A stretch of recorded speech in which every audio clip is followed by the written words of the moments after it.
Just finished one portage about, I think it's marked as 460 meters. Real swampy area here. Bugs are crazy. I don't know if I mentioned I live with DEET on me pretty well all day. Not pretty well, for sure all day. Out of the tent in the morning, wash my face on the lake, and then put the DEET on my face and on my hands. And about every 3 hours, you gotta top it up. I had to top it up before this portage. Just the way of the Canadian North in the summer. It's mid-August, August 15th today, and there's no abatement. We haven't had a frost or anything yet this far south in the Boreal.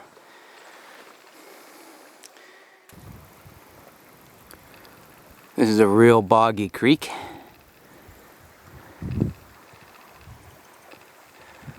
Black spruce, sphagnum swamp on each side, and then a belt of open fen. Oh, sorry, not open fen, treed fen, and then a narrow ribbon along the river of open fen. There's a sphagnum hummock with pitcher plant. Pitcher plant grows all over the northern hemisphere. So folks in northern Scandinavia and Asia will recognize this as well.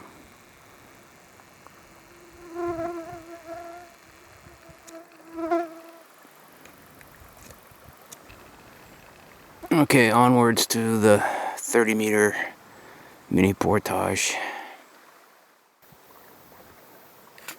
100 meters later from that last one, I have this pesky little mini portage, which we call liftover, because crews can leave stuff in their canoe and one guy get on one end, one guy on the other, and kind of lift it over, but I can't do that.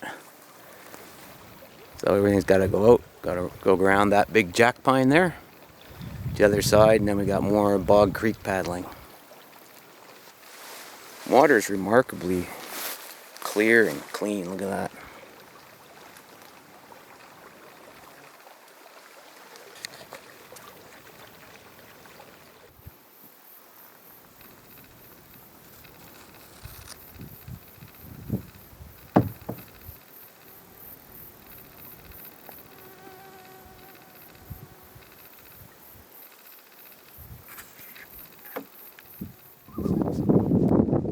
I'm on Never Freeze Lake. That's what it's called.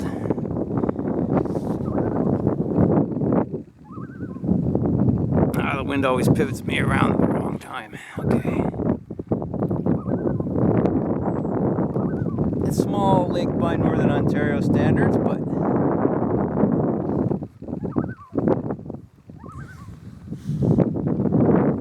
a nice sized lake. There's only one crummy little campsite on this lake. I've stayed on this lake before, but I think with an axe and a saw,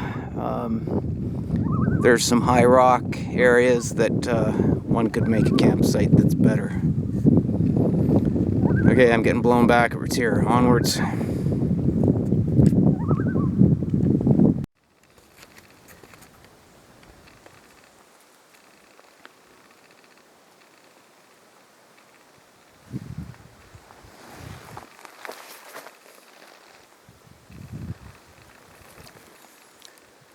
This portage is about 700 meters. I've done this on a couple trips, and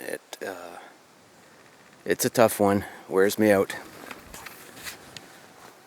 I just had my 2 Cliff Bar lunch. Got water in my belly, and time to tackle this one. 2 more lakes to go to my vehicle. I'm gonna camp on the next one tonight. Well, I'm done the 700-meter portage. I'm into the second last lake of the trip. It's got no name. That's the first campsite I stayed at. So 700 meters is 3 carries, which means 5 trips. Over, back, over, back, over. So that's 5 times 7, 3.5 kilometers for this one portage, just walking. Yeah, I'm tired. I can't think straight.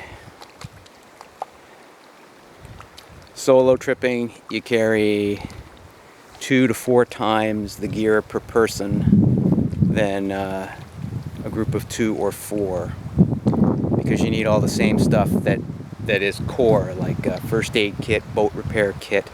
You need 1 more paddle per person when you're solo, because several people with 1 spare paddle can easily skip out a paddle, and you're not going to break all those paddles. But for solo, you can't take a chance. Things like that.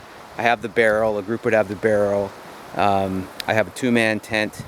Don't want to sleep in a 1-man tent for an almost 3-week trip with the bugs and everything. Need a little space to spread out. So I carry a whole tent per person, etc., etc. So it's a lot of work portaging. So this was an hour and a half for the 700 meter. And it's 3 o'clock now, just after. And hopefully nobody's on that little campsite, because there's none other on this lake. It's swampy all around except for that one spot. Well, it's getting on to 4 o'clock and I'm back at my day 1 campsite. So I've completed the circuit except for the last leg tomorrow back to my vehicle, if my vehicle's still there. Cross my fingers. And you gotta love this backcountry, remote, seldom traveled public or what we call crown land here. All my wood is here from before.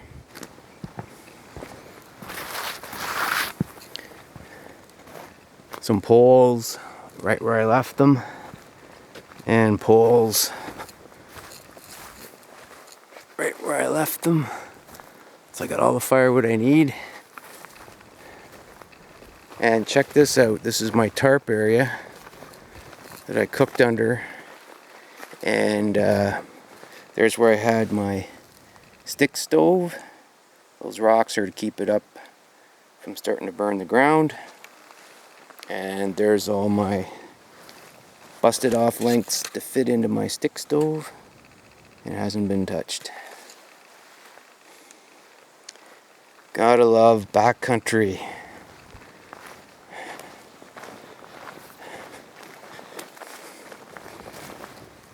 Okay, time to set up my tent in there and relax. Looks like the rain will hold off. It's very hazy and it's been hot, but I don't see any thunderheads. So that's good.